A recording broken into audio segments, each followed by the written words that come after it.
இந்தியாவுல 7,03,00,000 பேர் பாருங்க, ஒருவேளை உணவு கூட இல்லாமல் படுக்கைக்கு செல்வதாக புள்ளி விவரங்கள் தெரிவிக்கின்றன. கடுமையான வறுமையில உழன்று கொண்டிருக்கக்கூடிய மக்கள் 7,03,00,000 பேர்னு ஆய்வுகள் சொல்லுது.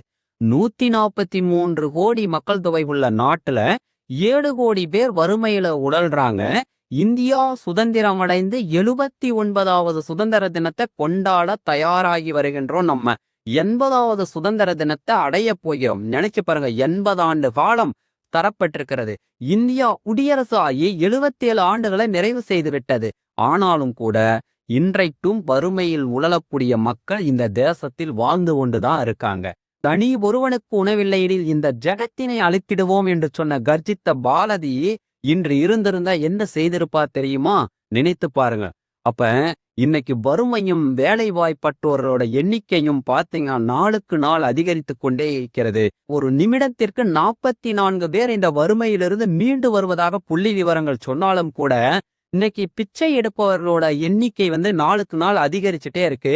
இந்த தேசத்துல எங்கு பார்த்தாலும் சாலையில படுத்துறங்கவர்களோட எண்ணிக்கை அதிகரிச்சிட்டு இருக்கு.